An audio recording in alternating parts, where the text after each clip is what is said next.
2022 को मेरी शादी अरुण कुमार गांव बमेटा गाजियाबाद लालकुआ के पास, वहाँ मेरी शादी हुई थी।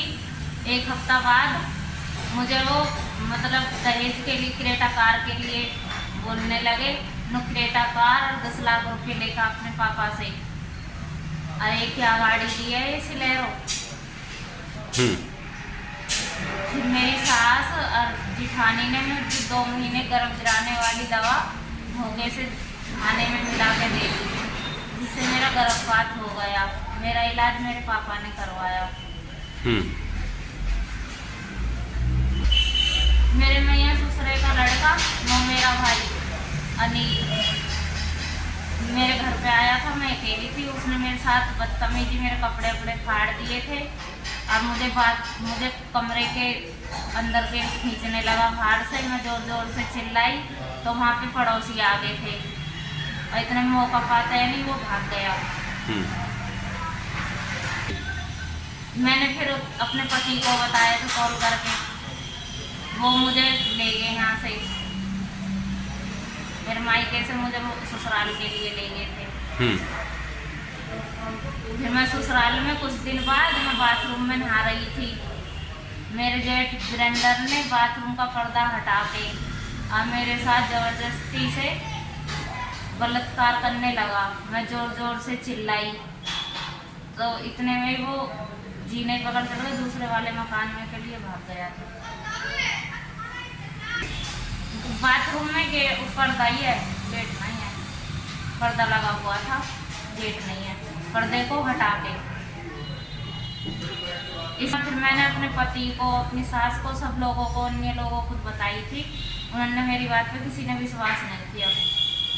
मुझे गाली वाली सब तरह की देने लगे, तो झूठ बोल रही है। फिर मैंने अपने मम्मी पापा के पास फ़ोन करके अपने मम्मी पापा को बताई थी।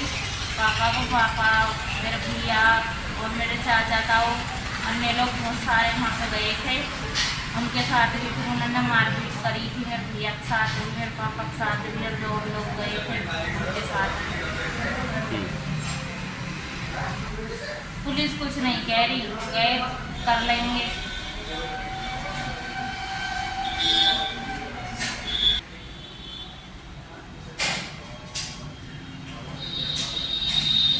दरोगा कह रहा था कि जब करेंगे कर लेंगे किडनैप। मेरी बहन की शादी पिछले साल अप्रैल में हुई थी। बमेटा गांव में हमने शादी करी थी। अरुण नाम का लड़का है जिसके साथ हमने शादी करी थी। शादी खूब हमने अच्छी तरीके से ठीक ठाक से करी, काफ़ी पैसा लगाया हमने शादी में। शादी अच्छे से हो गई। शादी होने के बाद कुछ दिन दीदी ठीक रही हमारी।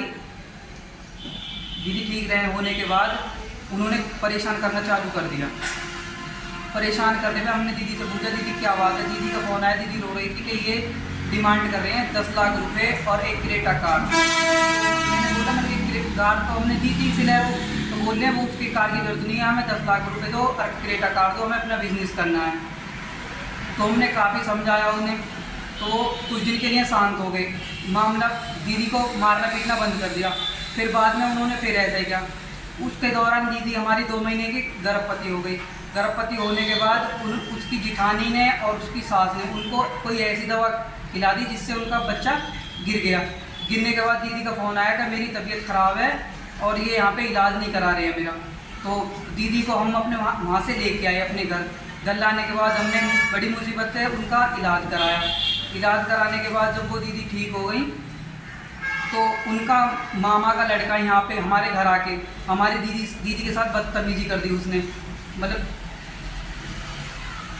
कपड़े वपड़े फाड़ दिए, दीदी से लिपट गया आके।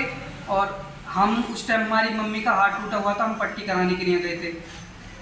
वहाँ से हम जब आए शाम को तो दीदी ने बोला कि ऐसे ऐसे बात हो गई है कि वो आया था उनका मामा का लड़का और मेरे साथ ऐसे ऐसे बदतमीजी करती है। हमने वहाँ फ़ोन किया तो वहाँ से हमारा जो जीजा है वो और उनके पिताजी और उनका भाई आया। वो गलती मान के हमारी दीदी को अपने साथ ले गए। अब ऐसा नहीं होगा आगे से, अब इस बार माफ़ कर दो।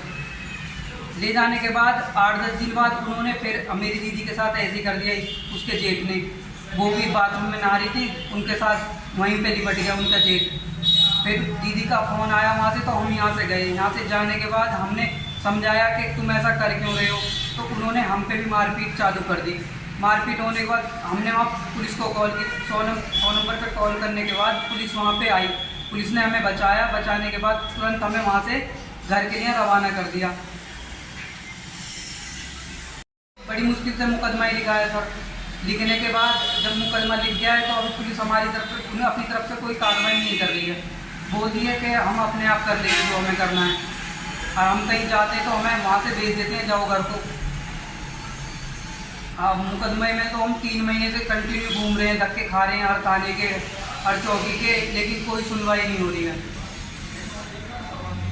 वो कह रहे हैं कि हाँ हम जांच कर रहे हैं, बस अभी तक जांच ही नहीं है। हम 3 महीने से परेशान घूम रहे हैं।